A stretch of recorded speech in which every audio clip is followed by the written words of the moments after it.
శ్రీ గురుచరిత్రము 9వ అధ్యాయము. శ్రీ గణేశాయ నమః. శ్రీ సరస్వత్యే నమః. శ్రీ గురుభ్యో నమః.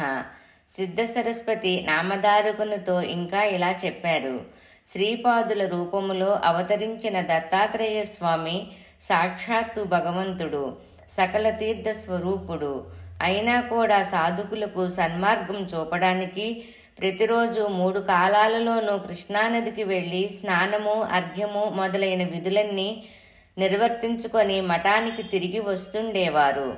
ఎవరి కృపాదృష్టి వలన భక్తులకు గంగా స్నాన ఫలం కంటే కూడా ఎక్కువ పవిత్రత, పుణ్యము కలుగుతాయో అటువంటి స్వామికి నదీ స్నానం వలన కలగబోయే పుణ్యమేముంటుంది.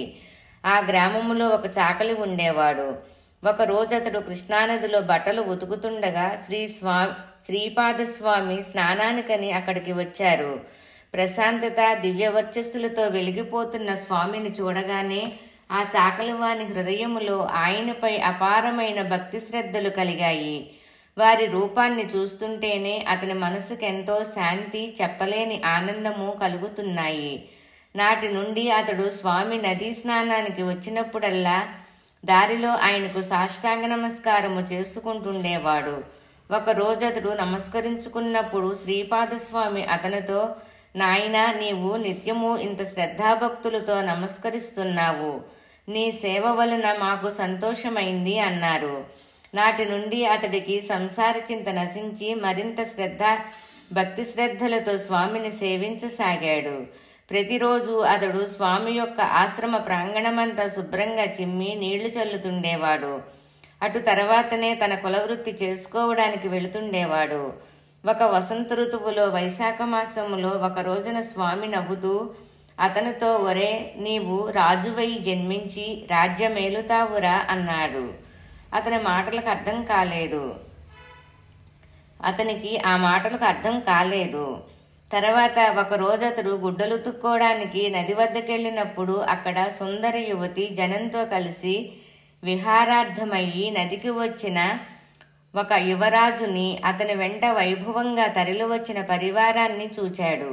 ఆ దృశ్యాన్ని చూచి అతడు సమ్మోహితుడయ్యి తాను నిరంతరం చేసుకునే నామస్మరణ మరిచి తన్మయుడయ్యి కొంతసేపు ఆ దృశ్యాన్ని చూస్తూ ఉండిపోయాడు. తర్వాత అతడు మానవ జన్మమెత్తాక ఇటువంటి వైభవము, సుఖము అనుభవించకపోతే జీవితమే వ్యర్థము. ఈ రాజు ఎంతటి అదృష్టవంతుడో! ఇతనికింత వైభవం రావడానికి అతడు ఎంతటి భక్తితో గురువును సేవించాడో! నాకిటువంటి వైభవం ప్రార్థించటం కలలోని మాట అనుకున్నాడు. ఇంతలో మధ్యాహ్నమైంది.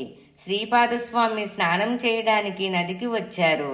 అతడు స్వామికి నమస్కరించి, స్వామి, ఆ యవనరాజు యొక్క వైభవం చూస్తుంటే ఆశ్చర్యము, సంతోషము కలుగుతున్నాయి అని, మళ్ళీ అజ్ఞానం వలన నేనిలా భ్రమించానే కాని నిజానికి మీ స్థితియే నిజమైన సౌఖ్యమివ్వగలదని ఇప్పుడు తోస్తున్నది అన్నాడు. శ్రీపాదస్వామి, దానికేమున్నది, నీవు పుట్టినది మొదలు కష్టం చేసుకునే జీవిస్తున్నావు. అందువలన అతనిని చూడగానే నీకు రాజ్యభోగాలపై ప్రీతి కలగడంలో ఆశ్చర్యమేమీ లేదు. నాయనా, నీవు రాజువు కావాలని మనస్ఫూర్తిగా కోరుకున్నావు కదా, నిస్సంచోకంగా చెప్పు అన్నారు. చాకలి వెంటనే స్వామికి నమస్కరించి, స్వామి, నా అజ్ఞానం మన్నించి నన్ను అనుగ్రహించు అని వేడుకున్నాడు. స్వామి, నాయనా, మనసులో బలంగా కలిగిన సంకల్పం నెరవేరవలసిందే. లేకుంటే ఇలాంటి వాసనలు మిగిలి ఉన్నంత వరకు మళ్ళీ మళ్ళీ జన్మిస్తుండవలసిందే. నీకు ఆ రాజ్యసుఖాలు ఈ జన్మలోనే కావాలా, లేక మరుజన్మలో కావాలా? సంకోచించకుండా చెప్పు అన్నారు. అప్పుడు అతడు సిగ్గుతో తల వంచుకొని, ఇప్పుడు నేను ముసలివాడినయ్యాను. ఈ జన్మలో అంతటి సుఖం లభించినా తృప్తిగా అనుభవించలేను. కనుక నాకవి మరుజన్మలో లభిస్తే వాటిని ఆజన్మాంతము అనుభవించగలుగుతాను అన్నాడు. అప్పుడు స్వామి, నాయనా, ఇలాంటి కోరికలు తమోగుణం వలన కలుగుతాయి. అవి కలిగాక ఇంద్రియాలను, మనసును తృప్తిపరుచుకోవాలి. లేకుంటే మనసు నిర్మలమవక ఎన్నో జన్మలకు కారణమవుతుంది. నీలో రాజ్యకాంక్ష, సుఖాలాలస బలీయంగా ఉన్నాయి. కనుక నీవు మరుజన్మలో మృదరదేశములో యవనరాజు వంశంలో జన్మిస్తావు అన్నారు. అది విని రజకుడు, స్వామి, మీరిచ్చిన వరం నాకిష్టమైనదే. కానీ వచ్చే జన్మలో నాకు రాజ్యం లభించినా నన్ను మీకు దూరం చెయ్యవద్దు. మీ యందు దృఢభక్తి ఉండేలా అనుగ్రహించు. అప్పుడు నాకు మతద్వేషం ఉండకూడదు అని వేడుకున్నాడు. శ్రీపాదస్వామి, ఇప్పుడు నీ వెట్టి వైభవం చూచావో అట్టిదే మరుజన్మలో పొందుతావు. అప్పుడు మేము అవతరించవలసిన అవసరం వస్తుంది.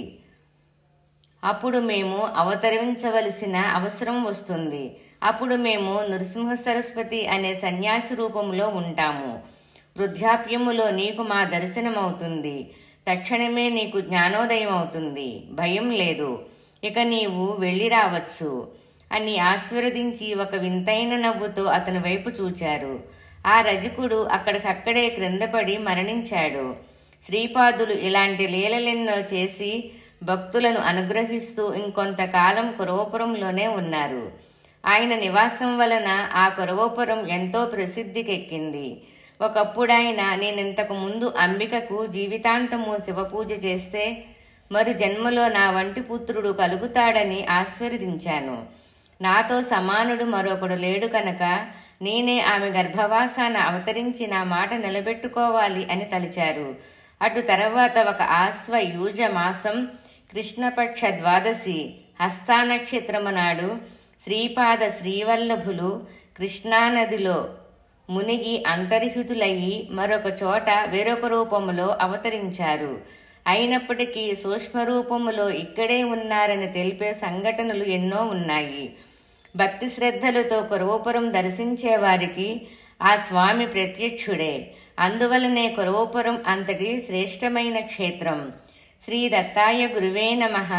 శ్రీ శ్రీపాద శ్రీ వల్లభాయ నమః. శ్రీ నృసింహ సరస్వత్యే నమః.